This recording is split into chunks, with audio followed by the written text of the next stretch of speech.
morning, Church of Restoration, and welcome into the presence of the Lord. We are so excited to be with you once again this week, and we open the service with Psalm 117. Praise the Lord, all you nations. Extol him, you peoples, for great is his love toward us, and the faithfulness of the Lord endures forever. Praise the Lord. This morning we enter his courts with praise and thanksgiving. He's been good, he is good, and he is going to be so good to us in 2022 as we walk in the restoration power of God. This morning I want to encourage you to look up this morning. Look up with anticipation. Look up with faith this morning, because God is about to meet you in a special way in Jesus' mighty name. Enjoy the service with us. Let us pray.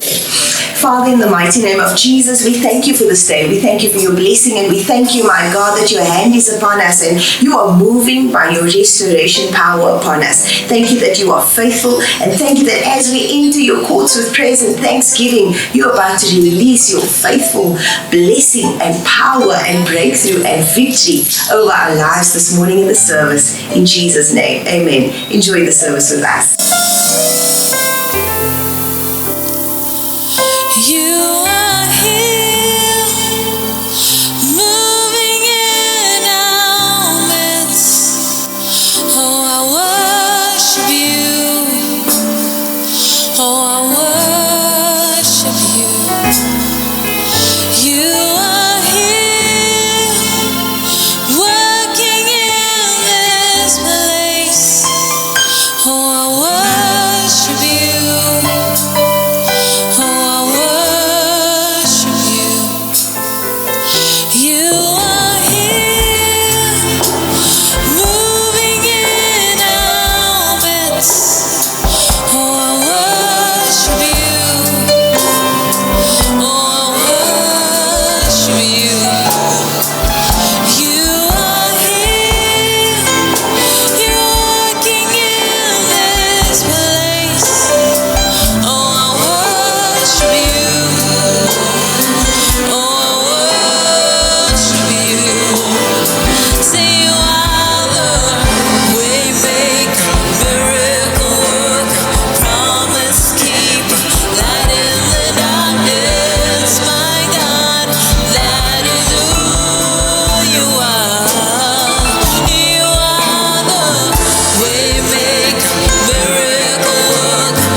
Mending every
It says, but you, that's me and you, are a chosen generation. Say chosen generation.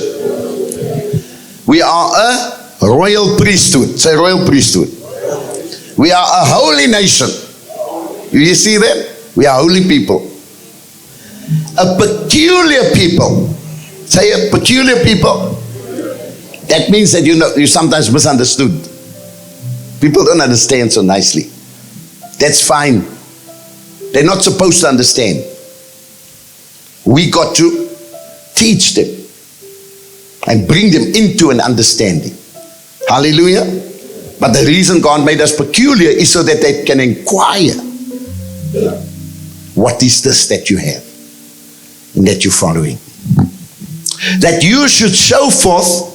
Look at this. Why is God making us a holy nation, royal priesthood, chosen generation, peculiar people? That we should show forth His praises. Hallelujah. The praises of Him, Jesus, who called us out of darkness into His marvelous light. So we have been chosen. We have been given specific titles, abilities, identity, so that we can show forth the praises of Him that called us out of darkness. Let's read verse 5. Let the people praise Thee, O God. Let all the people praise Thee. So we're speaking about praise first. Praise and pray. Pray and praise. Let all the people praise Thee. Look at what will happen if we praise Him. Then shall the earth yield her increase. I was totally stunned when I read this a couple of days ago. And God, even our own God, shall bless us. If we become what He has told us we are supposed to be, and we do what we are supposed to, what we are called to do, that's to praise Him. The Bible says, then the earth shall increase, yield the increase. And God, even our own God, He Himself will bless us. Hallelujah. Give the Lord a hand of praise. Praise makes room for the abundance of God and the blessings in our lives. Then, secondly, Psalm 22 verse 3.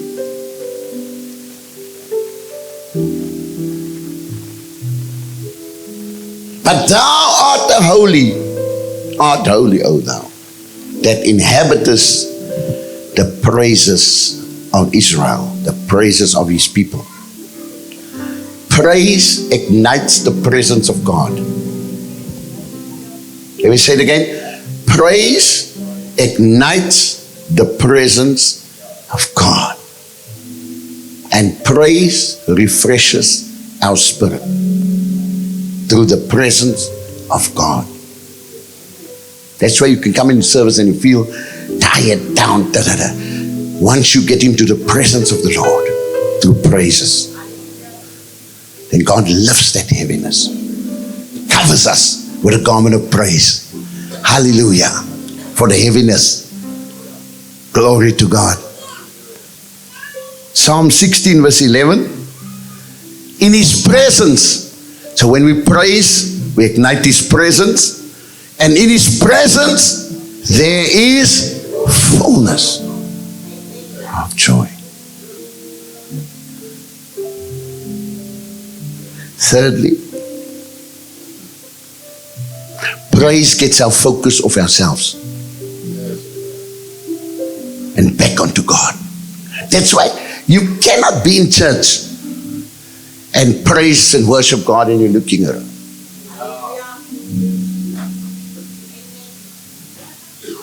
You must press in. That's why we sometimes have to close our eyes. So that we can take, because the moment you put your focus on some other human being, then it's a reflection on yourself. You check that person out, oh, look what she's wearing. Then all of a sudden, you're now aware of what you're wearing.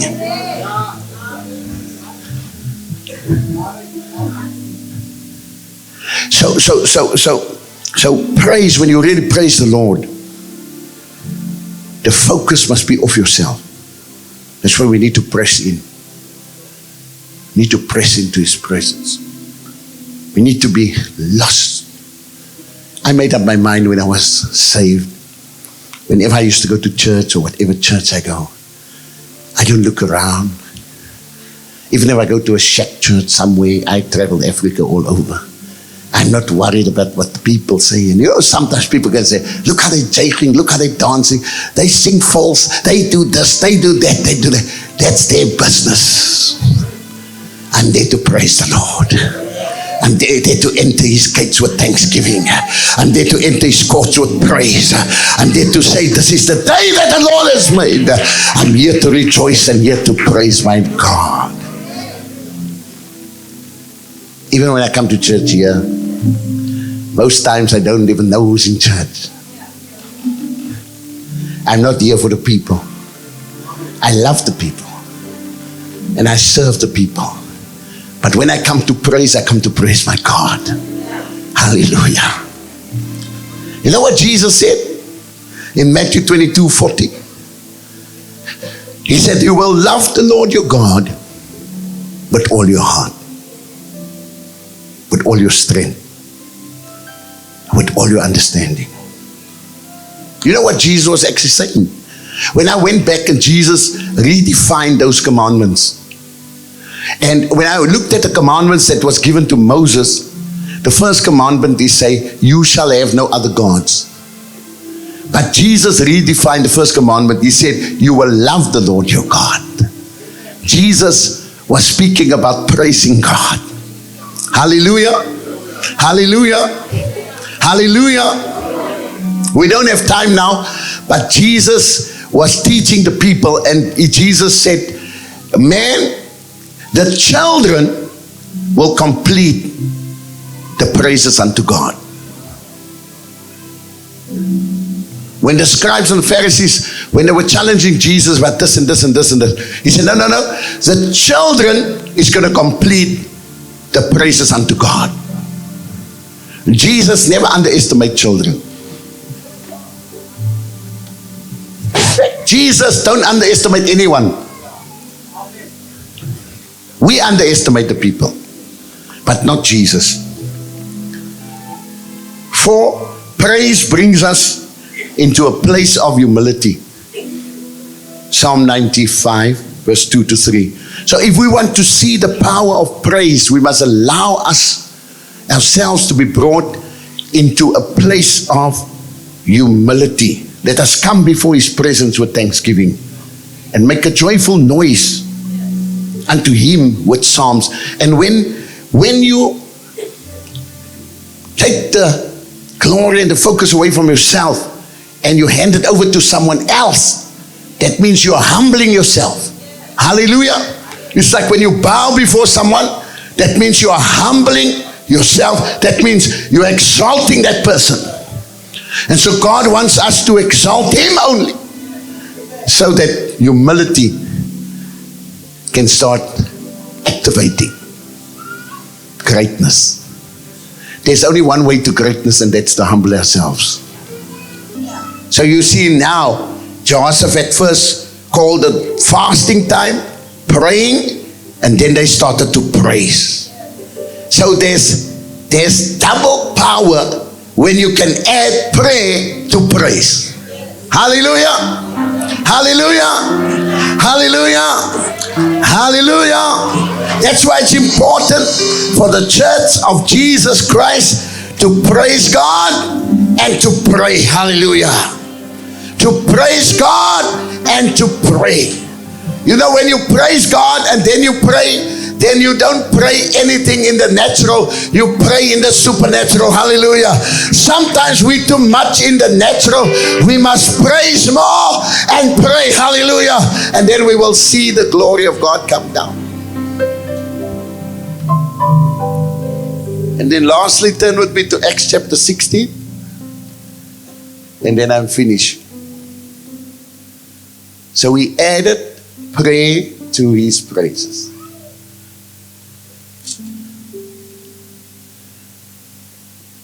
Verse number 16. And it came to pass as they went to pray. Say pray. A certain damsel possessed with the spirit of divination met them, which brought her masters gain by soothsaying, fortune telling. Continue. The same followed Paul and us and cried, saying, these men are servants of the Most High God. Don't fall for flattery. Hallelujah. Which show unto us the way of salvation. Continue. And this did she many days. But Paul became grieved. Being grieved.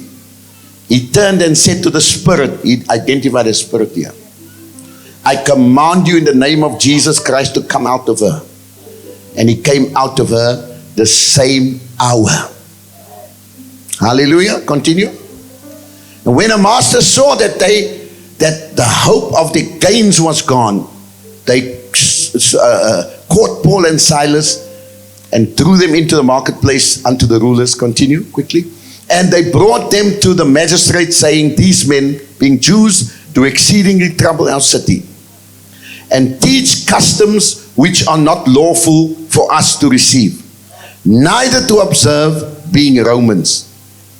And the multitude rose up against them, and the magistrates sent them off, rent off their clothes, and commanded to beat them. Continue. And when they had laid many stripes upon them, they cast them into the prison, charging the jailer to keep them safely. Who, having received such a charge, thrust them into the inner prison. That is, that they put them in maximum security, and made their feet fast in stocks. Continue. And at midnight, it's chains, shackles and chains. At midnight, sometimes we can feel that way. The enemy can sometimes, we feel so shackled. The devil can really put some heavy stuff on us. Have you ever felt that way? Has your circumstance ever made you feel that way? Physically, spiritually, financially, emotionally. In your business, in your church work, in your home, with your children, with your family. Many times we feel that way. And there's many shackles that he puts on us all the time. And at midnight, Paul and Silas prayed and sang praises unto God. Pray and praise. Hallelujah. And the prisoners heard them. Hey, when we really start praising God, I think even the dead here is going to hear us. Because when we praise Him in spirit and in truth and in the mighty anointing of God, then it's going to penetrate. I pray it will penetrate into every home around this place. Onto the farms. Into the flats. Hallelujah. That's my desire for the praising and the worship here. I pray that we're going to have people here that's going to be full-time on this platform every day. They're going to just worship God, fasting and praying in this place. We're going to come in here. We're not even going to preach. We're going to come in here and we're just going to come and take our healings and take our miracles. Hallelujah. Glory to God. And people will come in here sad and they're just going to take their gladness in the name of Jesus Christ. I said to our brother, he's one of the first fruits of that. That's my desire. You know, that's what I'm going for. I've been looking for that for a long time.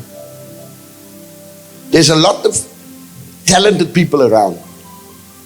But God is seeking those that will worship Him in spirit and in truth. With their gifts, with their talents, with their instruments.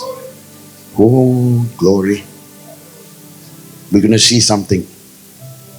I'm looking for that day. We are tired of playing church. We are tired of religious structures. We are tired of man's ways. We need you, Lord Jesus, between midnight and 3 o'clock. Paul and Silas prayed and sang praises unto the Lord. Look at that. They prayed again and sang praises. The prisoners heard them. Continue quickly. Suddenly, say suddenly. Suddenly. God is a God of suddenlies as well. He's a God of processes, but He's a God of suddenly. There was a great earthquake, so that the foundation of the prison was shaken. And immediately, say immediately, all the doors were opened and everyone's bands was loosed. Did you see what happened here? Everyone's bands was loose. Paul and Silas was praying and praising. And we're going to pray now. We praise the Lord and we're going to pray. And whoever's watching now on the live streaming, you have worshipped with us tonight and praised with us. You have opened your heart to the Lord. And we're going to pray today that every shackle must fall off our lives. Shackles of sickness must go tonight. Shackles of anxiety must go tonight. Shackles of bondage must go. Perhaps you're in a prison of fear. You're in a prison of doubt. You're in a prison of debt tonight. You're in a prison of unstable marriage. You're in a prison of your children being in drugs, in substance abuse, in sexual immorality. But tonight we declare that every shackle must break. Hallelujah. Over our homes, over our lives, over our communities, over our churches in the name of Jesus Christ. Over every person there, whether you're saved, whether you're not saved, the shackles will break tonight. Whether you are Muslim, whether you are Christian, whether you are Catholic, whether you are Jewish, the shackles must break tonight. Whether you are white, whether you are black, whether you are rich, whether you are poor, every shackle must break, Lord Jesus Christ. I pray in the name of Jesus Christ that every shackle is broken tonight, physical, spiritual, financial, emotional, in the name of Jesus Christ of Nazareth. Every shackle must break off our lives tonight. Every shackle is breaking. It's falling off right now. Financial shackles is falling off. Spiritual shackles is falling off. Emotional shackles is falling off. Family bondage shackles is falling in the name of Jesus. Substance abuse is falling in the name of Jesus. Division is falling. Oh Lord, instability is falling. Nerve conditions is falling in the name of Jesus. Hallelujah. Lord, we worship you tonight. Weakness must go. Strength must come in the name of Jesus. Cancer is falling off. High blood is falling off. Sugar diabetes is falling off. Hallelujah. Back pain is falling off. Hallelujah. Deaf ears are opening up. Hallelujah. Eyes are opening up in the name of Jesus. Hallelujah. Cripples are walking in the mighty name of Jesus. Shackles are falling off in the mighty name of Jesus. Children are being restored to their parents in the name of Jesus. Those children that are wayward, they are being restored tonight in the mighty name of Jesus. Those shackles are breaking. Shackles of curses over the children is breaking tonight in the name of Jesus.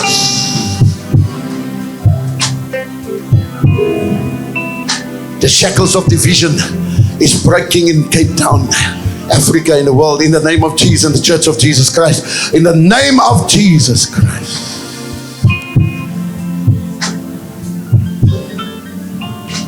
Prejudice and shackles are falling off. We are one in Jesus Christ. Hallelujah. Thank you so much for tuning in with us, and I believe that God has touched you this morning. And if you would like to receive the Lord Jesus Christ that we have spoken about, if you would like to receive this power, please contact us on the telephone number appearing on the screen below. We'd We'd love to introduce Jesus to you. We'd love to pray with you, and we'd love to help you in this walk with the Lord. Our telephone number is appearing on the screen below. Our church secretary, Sister Janine, will assist you in Jesus' mighty name.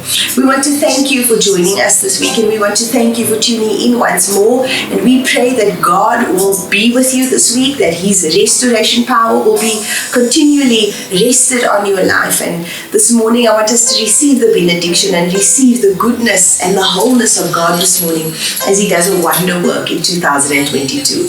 Now may the grace of God, the love of Jesus Christ, and the sweet fellowship of the Holy Spirit remain with each one of us until we meet Jesus face to face. And all God's people said amen.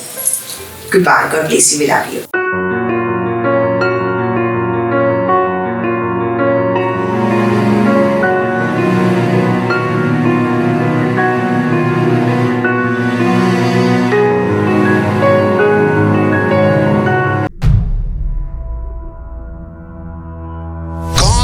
A destiny for each one of us. The most important thing He was on this earth for was to do the will of the Father. Help the poor, help the sick, help the needy, help the children, help the youth.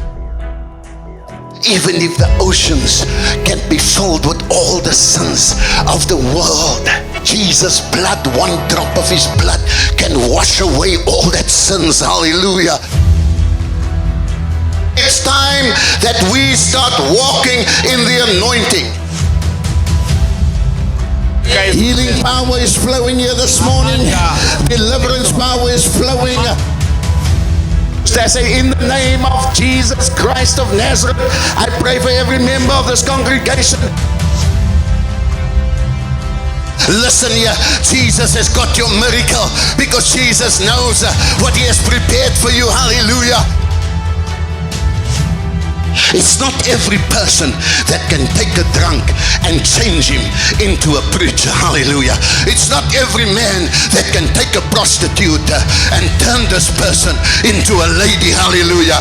It's not every person that can take a swearing rough fisherman and make them the apostles of his church. Hallelujah. It's not any man that can do that.